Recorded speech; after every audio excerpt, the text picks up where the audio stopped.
বাপরে বাপ, কি বৃষ্টি না চলছে, সাথে এত ঝড়ও চলছে। শিগগিরই কোথাও গিয়ে লুকিয়ে পড়ি, না হলে হাওয়ায় উড়ে যাব আমি। এটা বলে ডাইনি পাশের একটা ছোট্ট পুরনো বাড়িতে চলে যায়। সেই ঝুপড়ি খালি ছিল, আর সেটা দেখেও খুশি হয়ে যায়। দারুণ লাগলো, এখানে তো কেউ নেই, তাহলে এখানেই থেকে যাব, কেউ নেই এখানে। আর এটা বলে ডাইনি সেখানেই থাকতে লেগে যায় আর ঝড় থামার অপেক্ষা করতে লাগে। কিছুক্ষণ পর ঝড় থেমে যায় আর ডাইনির একটু Please like and subscribe Horror channel. খুব খিদে পাচ্ছে, এবার কি যে খাই এখন, এখানে তো কিচ্ছু খাবার নেই।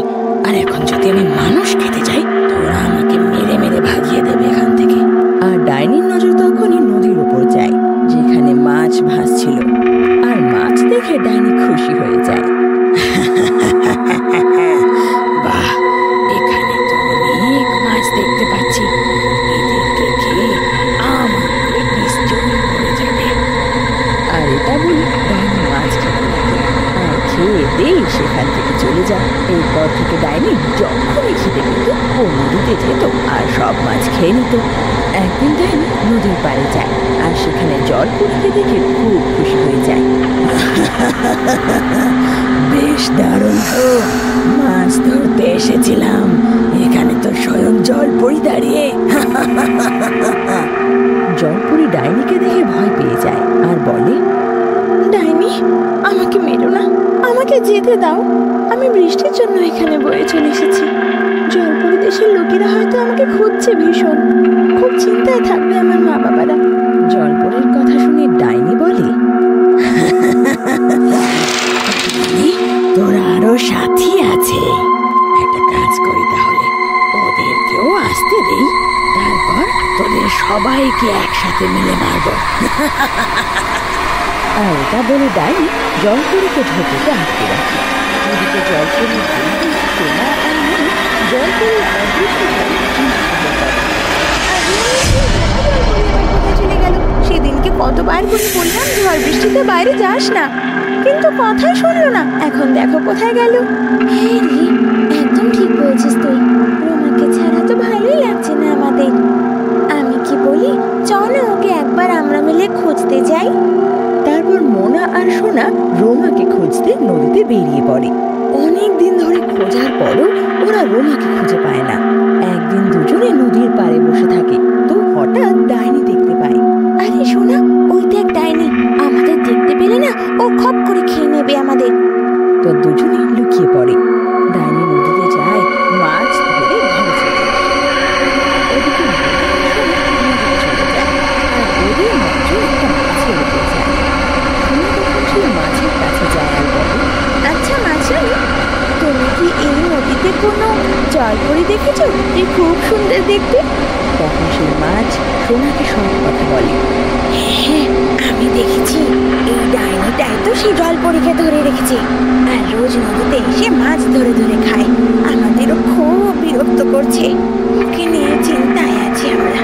মাছের কথা শুনে মোনা মাছকে বলে, তুমি চিন্তা করো না মাছরানী, এই ডাইনিকে তো শিক্ষা আমরা দেবই। তারপর মোনা আর সোনা নদী থেকে বেরিয়ে আসে আর সেই ঝুপড়ির জানলা দিয়ে উঁকি মারে। ডাইনি ঘরের ভেতর খাটিয়ায় শুয়েছিল আর পাশেই রোমা জলপরী বাঁধা ছিল। ওই মাছটা ঠিক বলছিল, ওই ডাইনি তো জলপরীকে আটকে রেখেছে। এখন কি করি? চল ওর সাথে কথা বলি। এটা বলে মোনা রোমার দিকে এগিয়ে যায়। এটা দেখে সোনা মোনাকে আটকায় আর কি বলে, পাগল হয়ে গেছিস নাকি তুই? ওখানে কোথায় যাচ্ছিস? দেখতে পাচ্ছিস না ডাইনি শুয়ে রয়েছে? এখন আমরা গেলে তো আমাদেরও ধরে ফেলবে ওখানে। এবার সোনার কথা শুনে মোনা বলে, তো আমি কি করব? আমার ছোট্ট ভালোবাসার বোনটাকে এভাবে ছেড়ে দেব? দেখ, তুই নাচতে চাইলে না আয়, কিন্তু আমি রোমাকে নিশ্চয়ই বাঁচাবো। আর এটা বলে রোমা সেই ঝুপড়িতে ঢুকে পড়ে। আর ডাইনি মোনাকে দেখে অবাক হয়ে যায় আর বলে, এটা তো বেশ দারুণ হলো, আগে একটা জলপরী ছিল, এখন আরেকটা নিজেই এসে গেল। ডাইনির কথা শুনে মোনা বলে, ডাইনি, আমরা জলপরীরা তোমার হাতের কোনো খেলনা নয় যে তোমার কাছে থাকবো। আমার বোনকে ছেড়ে দাও, না হলে এর অনেক বড় শাস্তি পেতে হতে পারে। মোনার কথা শুনে ডাইনি হাসতে লাগে আর বলে,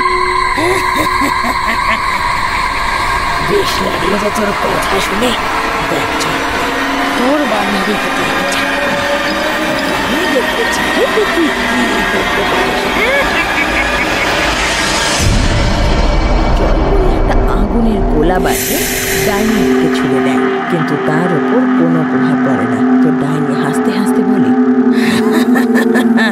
তুই আমার কোনো ক্ষতি করতে পারবি না, কিন্তু তুই এখানে এসে ভুল করেছিস, আর কখনো এখান থেকে যেতে পারবি না।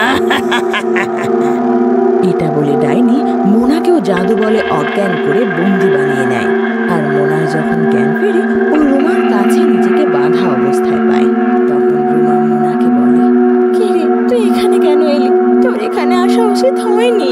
তো রুমার কথা শুনে মোনা বলে, রোমা, আমি তোর জন্য এসেছি। পরিলোকে সবাই তোর জন্য খুব চিন্তিত। আমি কেন আসবো না?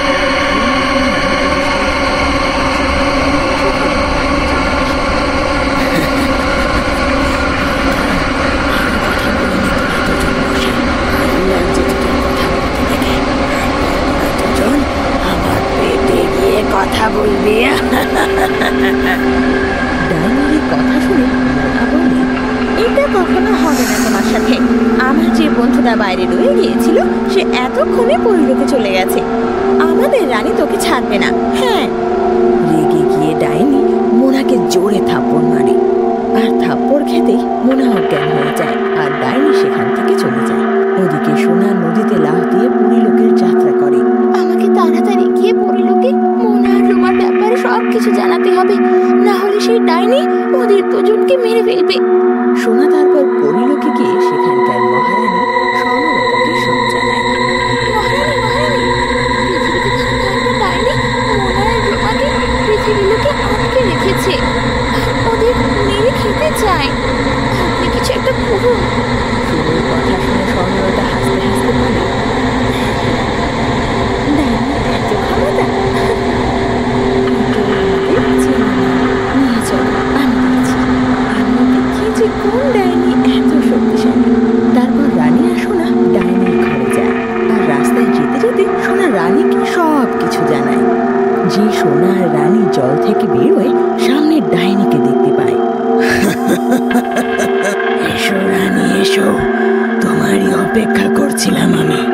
তোমার জলপরীরা তোমার এত প্রশংসা করেছে যে ভাবলাম তোমার সাথে সাক্ষাৎ তো করতেই হবে। দেখো ডাইনি, আমি তোমার সাথে কথা বলতে আসিনি। আমার রাগ হওয়ার আগেই আমার জলপরীদের তুমি ছেড়ে দাও, না হলে ফল কিন্তু খারাপ হবে। স্বর্ণলতার সেই কথা শুনে ডাইনি ক্ষোভ হয়। আর স্বর্ণলতা জোরে কিন্তু স্বর্ণলতা আমাকে তুই হারাতে পারবি না। তুই নিজে এসেছিস। Please like and subscribe Horror in channel. তারপর তোর জলপরীদের। ডাইনি এগিয়ে এসে সোনার গলা টিপে ধরে, আর সোনা ভয় পেয়ে জোরে চেঁচাতে থাকে। রানীমা, রানীমা, আমাকে বাঁচাও। এই ডাইনি তো আমাকে মেরে ফেলবে। আমাকে বাঁচাও। তোদের কেউ বাঁচাবে না। তোদের প্রত্যেকের মৃত্যু আজ আমার হাতে লেখা। তখন ডাইনি ভগবান শঙ্করকে স্মরণ করে, আর ওর হাতে শিবের ত্রিশূল এসে যায়। ডাইনি ত্রিশূল দেখে ভয় পেয়ে যায়।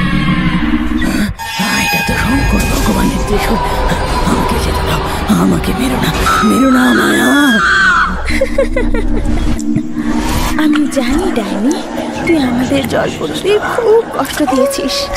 এখন শাস্তির পালা। এটা বলে রানী ডাইনির দিকে ত্রিশূল ছড়ে, আর ওর বুকে গেঁথে যায়। আর সঙ্গে সঙ্গে ও জ্বলতে লাগে, আর ডাইনি ছাইয়ে পরিণত হয়। তারপর সব জলপরীরা রানী জলপরীর সাথে নিজের দেশে ফেরত চলে যায়।